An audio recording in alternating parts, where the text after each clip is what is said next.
Assalamualaikum warahmatullahi wabarakatuh. Selamat sore Bapak, Ibu, serta teman-teman kelas 4 BPG SD.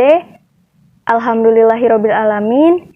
Pada hari ini kita masih diberikan kesempatan serta kesehatan untuk dapat melaksanakan perkuliahan. Sebelumnya, perkenalkan, nama saya Nia Rosniati dengan NIM 2008258 sebagai moderator dari kelompok 6. Kami dari kelompok 6 akan mempresentasikan materi mengenai model-model pengembangan kurikulum. Adapun anggota dari kelompok 6 yaitu yang pertama ada Teh Penita Oktaviani Rahmat dengan NIM 20339. Yang kedua ada saya Nia Rosniati dengan NIM 2008258 dan yang ketiga ada Rupaidah Natasha dengan NIM 204045. Baik, untuk mempersingkat waktu, mari kita mulai saja presentasi kali ini. Pemateri pertama ada Teh Penita, saya persilakan. Model secara etimologi diartikan sebagai pola. Model ialah struktur yang memiliki sifat lebih spekulatif dari konsep. Lalu pengembangan diartikan sebagai proses atau cara yang dilakukan demi untuk meningkatkan kemampuan. Sementara kurikulum ialah rencana aktivitas belajar yang berisi sejumlah mata pelajaran yang harus dipelajari dan ditempuh oleh siswa, baik itu di dalam kelas maupun di luar kelas, dengan guru dan sekolah sebagai penanggung jawab utama. Maka dapat ditarik kesimpulan bahwa model pengembangan kurikulum ialah pola yang digunakan dalam proses perencanaan kurikulum untuk dapat mewujudkan sebuah rencana pembelajaran dalam bentuk kurikulum yang bersifat luas tetapi spesifik. Dalam memilih model pengembangan kurikulum harus disesuaikan antara sistem pendidikan apa yang digunakan dengan model konsep pendidikan apa yang akan digunakan. Selanjutnya terdapat model-model pengembangan kurikulum. Model yang pertama adalah model administratif. Model ini merupakan model yang paling pertama hadir dan yang paling dikenal. Model ini kerap disebut sebagai model garis staf atau model atasan bawahan. Dalam pelaksanaannya, model ini dilaksanakan dengan beberapa tahap, yaitu sebagai berikut. Yang pertama, pemimpin atau atasan membuat suatu tim yang di dalamnya terdapat para pejabat teras atau komisi pengarah yang memiliki kewenangan seperti pengawas pendidikan, lalu kepala sekolah, dan pengajar inti. Kemudian langkah yang kedua, komisi pengarah ini bertugas untuk merencanakan konsep perumusan tujuan secara umum dan perumusan falsafah yang dianut. Kemudian langkah yang ketiga, membentuk komisi kerja yang terdiri atas para spesialis kurikulum dan staf pengajar yang memiliki tugas untuk mengembangkan kurikulum secara operasional, garis-garis besar program pengajaran atau GBPP, dan kegiatan belajar mengajar. Langkah yang keempat, komisi pengarah bertugas untuk memeriksa dan merevisi hasil kerja dari komisi kerja atas dasar pengalaman atau hasil tryout oleh sejumlah kepala sekolah. Kemudian langkah yang terakhir, setelah diperiksa dan direvisi, barulah kurikulum tersebut diimplementasikan dalam dunia pendidikan. Dengan demikian, pada model ini memerlukan kegiatan persiapan dari pelaksanaan kurikulum melalui pelatihan agar kurikulum tersebut terlaksana dengan baik. Karena model ini mengedepankan arahan dari atasan, maka kemungkinan akan membutuhkan waktu yang relatif lama agar dapat berjalan dengan lancar. Model yang kedua ada model grassroots. Model ini sering disebut sebagai model bottom up atau model dari bawah, yang memiliki arti bahwasanya segala proses pengembangan kurikulum diawali dari tingkatan paling bawah, yaitu guru atau sekolah yang didorong berdasarkan pengalaman dalam kegiatan mengajar kepada tingkatan atas. Maka model ini dapat dikatakan berkontradiksi dengan model administratif. Selain itu, model ini dilakukan secara operasional untuk pengembangan kurikulum, baik secara menyeluruh maupun pada bagian yang dirasa perlu untuk dilakukan pengembangan. Dalam pelaksanaannya, model grassroots ini dilakukan melalui langkah-langkah sebagai berikut. Yang pertama, para guru atau tim mengajar mengkritisi kurikulum yang sedang berjalan. Kemudian langkah yang kedua, tim mengajar mengusulkan ide atau gagasan dan bertanggung jawab secara penuh dalam mengembangkan kurikulum sesuai dengan potensi dan kebutuhannya. Kemudian langkah yang ketiga, tim mengajar mencari narasumber seperti orang tua atau masyarakat yang relevan. Kemudian yang keempat, mendapatkan arahan serta bimbingan dari para atasan atau pimpinan.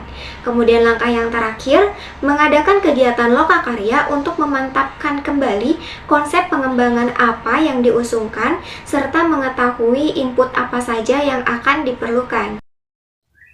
Terima kasih kepada Teh Penita yang sudah memaparkan materinya. Kita lanjutkan kepada pemateri kedua, yaitu ada saya sendiri. Baik, saya akan melanjutkan pembahasan materi dari Teh Penita. Yang ketiga ada model demonstrasi. Model ini sering disebut sebagai model grassroots yang memiliki skala kecil, tetapi dalam pelaksanaannya dapat secara formal maupun informal. Model ini berdasarkan gagasan atau ide yang bertujuan untuk memperbaiki kurikulum dari sekelompok pengajar yang bekerjasama dengan para ahli. Terdapat dua macam model demonstrasi ini menurut Smith, Steinley, dan Sores, yaitu yang pertama, mengadakan penelitian mengenai pengembangan beberapa komponen dari kurikulum oleh sekelompok pengajar dari satu atau lebih sekolah yang diprakarsai oleh instansi pendidikan yang memiliki wewenang seperti Direktorat Pendidikan dan lainnya, sehingga bersifat formal. Yang kedua, mengadakan penelitian serta pengembangan terhadap kurikulum secara individu atau perorangan, dengan tujuan untuk menemukan aspek kurikulum yang tentunya lebih baik dan digunakan oleh masyarakat lain. Adapun langkah-langkah dalam melaksanakan model demonstrasi ini yaitu sebagai berikut. Yang pertama, tim atau staf pengajar menemukan atau memiliki gagasan dan melakukan penelitian. Yang kedua, jika hasil dari penelitian dikatakan baik, maka hasilnya dapat disebarluaskan ke sekolah lainnya. Yang keempat, ada model Beckham. Salah satu ahli di bidang kurikulum yaitu George Beckham mengembangkan model ini. Adapun langkah-langkahnya yaitu yang pertama, gagasan pengembangan kurikulum yang sudah dilaksanakan di kelas kemudian diperluas dan disebarkan di sekolah-sekolah tertentu, baik itu skala regional maupun nasional. Yang kedua, menunjuk atau menetapkan tim pengembang. Siapa saja yang ikut terlibat ke dalam pengembangan kurikulum tersebut. Yang ketiga, tim menyusun tujuan pengajaran kurikulum dan pelaksanaan proses belajar mengajar. Kemudian, perlu dibentuk Dewan Kurikulum sebagai koordinator yang bertugas sebagai penilai dalam pelaksanaan kurikulum, memilih materi pelajaran baru, menentukan kriteria untuk memilih mana kurikulum yang akan dipakai, serta menulis secara menyeluruh mengenai kurikulum yang akan dikembangkan. Yang keempat, implementasi kurikulum, yaitu kegiatan untuk menetapkan kurikulum seperti yang sudah diputuskan dalam ruang lingkup pengembangan kurikulum. Dan yang kelima, melakukan evaluasi terhadap kurikulum yang berlaku. Yang kelima, ada model terbalik Hilda Taba. Hilda Taba mengembangkan model kurikulum ini atas dasar induktif dengan disebut model terbalik. Biasanya, pengembangan kurikulum didahului oleh konsep-konsep deduktif. Namun, menurut Taba, pengembangan kurikulum bersifat induktif lebih mendorong inovasi serta kreativitas guru. Model pengembangan kurikulum ini diawali dengan mencari data serta percobaan, kemudian disusun teori atas hasil nyata tersebut, dan selanjutnya akan diadakan pelaksanaan. Adapun langkah-langkah dari model ini yaitu yang pertama, mendiagnosis kebutuhan, merumuskan tujuan, menentukan materi, terus penilaian, memerhatikan antara luas dan dalamnya bahan, baru disusunlah unit kurikulum. Yang kedua, mengadakan tryout. Ketiga, mengadakan revisi atas data dari tryout. Yang keempat, menyusun kerangka dari kerja teori. Dan yang kelima, mengemukakan kurikulum baru yang akan diterapkan. Kemudian yang keenam ada model hubungan interpersonal dari Rogers. Roger berpendapat bahwa manusia berada dalam proses perubahan yang sesungguhnya, dan dia memiliki kekuatan potensi untuk berkembang sendiri. Pengembangan kurikulum sebaiknya bisa mengembangkan individu secara fleksibel terhadap berbagai perubahan dengan berkomunikasi secara interpersonal. Adapun langkah-langkahnya yaitu yang pertama, diadakannya kelompok untuk mendapat hubungan interpersonal di tempat yang tidak sibuk. Yang kedua, para peserta mengadakan kegiatan tukar pengalaman di bawah pimpinan staf pengajar, kurang lebih dalam waktu 1 minggu. Yang ketiga, diadakan pertemuan dengan masyarakat yang lebih luas dalam satu sekolah. Yang keempat, pertemuan diadakan dengan mengikutsertakan anggota yang lebih luas, yaitu para pegawai administrasi dan orang tua siswa. Baik, materi selanjutnya akan disampaikan oleh Teh Rupaidah. Saya persilakan. Baik, terima kasih kepada moderator yang telah memberikan kesempatan untuk saya untuk menjelaskan yang ketujuh, yaitu model action research yang sistematis. Maksudnya, kurikulum ini dengan asumsi bahwa perkembangan kurikulum merupakan perubahan sosial.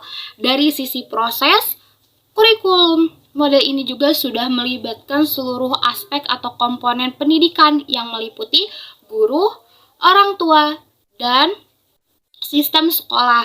Kurikulum ini dikembangkan dalam rangka memenuhi kebutuhan para pemangku kepentingan atau stakeholder yang meliputi orang tua siswa, masyarakat, dan lain-lainnya. Penyusunan kurikulum ini juga dilakukan dengan mengikuti prosedur action research. Ada 2 langkah dalam penyusunan kurikulum ini. Yang pertama yaitu ada melakukan kajian tentang data-data yang dikumpulkan sebagai bahan penyusunan kurikulum. Data atau informasi yang dikumpulkan seharusnya itu valid dan variabel atau reliable, sehingga dapat digunakan sebagai dasar yang kuat dalam pengambilan keputusan penyusunan kurikulum. Data yang lemah akan mengakibatkan kesalahan dalam pengambilan keputusan. Berdasarkan keputusan ini disusun rencana yang menyeluruh atau komprehensif tentang cara-cara mengatasi masalah yang ada. Yang kedua yaitu ada melakukan implementasi atau keputusan yang dihasilkan pada langkah pertama. Dari proses ini akan diperoleh data-data atau informasi yang baru dan selanjutnya dimanfaatkan untuk mengevaluasi masalah-masalah yang muncul di lapangan sebagai upaya tindak lanjut untuk memodifikasi atau memperbaiki kurikulum tersebut. Lalu yang ke-8 yaitu ada model Rob Taylor. Pada kurikulum ini atau model ini yaitu ada 4 model perkembangan kurikulum yang dapat dilihat dari tahapannya. Yang pertama yaitu ada objektif. Maksudnya yaitu menentukan tujuan pendidikan yang diharapkan. Dalam menentukan tujuan pendidikan tersebut melalui langkah-langkah sebagai berikut. Yang pertama, mempelajari siswa sebagai sumber tujuan. Yang kedua, mempelajari kehidupan kontemporer di lingkungan masyarakat. Yang ketiga yaitu ada penentuan tujuan berdasarkan tinjauan filosofis, dan yang keempat yaitu peninjauan tujuan berdasarkan tinjauan psikologis.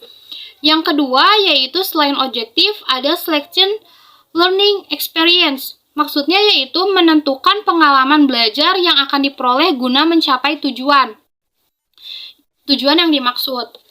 Ada beberapa prinsip pengalaman belajar pada model ini. Yang pertama yaitu memberikan kesempatan pada siswa untuk berbuat tingkah laku yang menjadi tujuan, pengalaman belajar yang menyenangkan bagi siswa, lalu juga ada siswa harus ikut terlibat dalam belajar, lalu juga diberikan pengalaman belajar untuk mencapai tujuan pendidikan tersebut, lalu juga pengalaman belajar disediakan dapat diberikan beberapa kemampuan, yaitu seperti kemampuan berpikir, memperoleh informasi, lalu juga mengembangkan sikap sosial untuk mengembangkan minat bakatnya.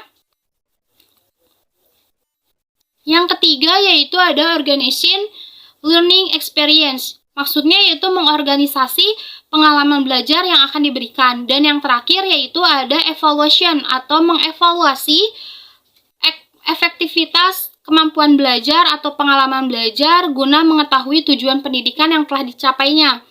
Evaluasi ini dimaksudkan untuk mengetahui hasil belajar siswa dengan tujuan yang ditetapkan untuk mengetahuinya.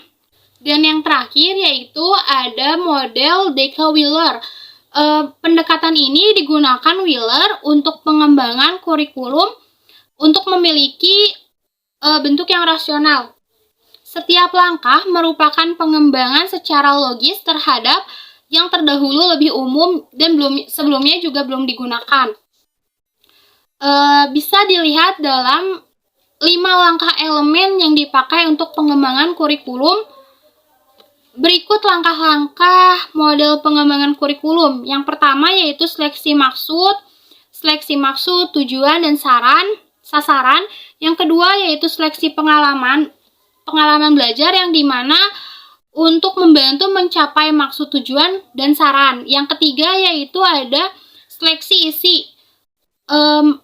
Dilakukan yaitu melalui tipe-tipe tertentu dari pengalaman yang mungkin ditawarkan.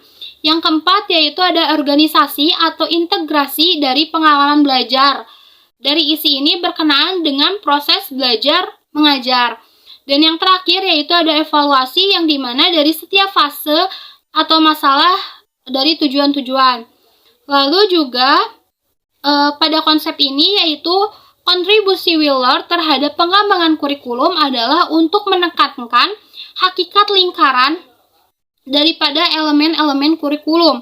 Proses kurikulum juga tampak lebih sederhana, memberikan suatu indikator bahwa langkah-langkah lingkaran bersifat kontinu atau keberlanjutan yang memiliki makna responsif terhadap perubahan-perubahan pendidikan yang ada.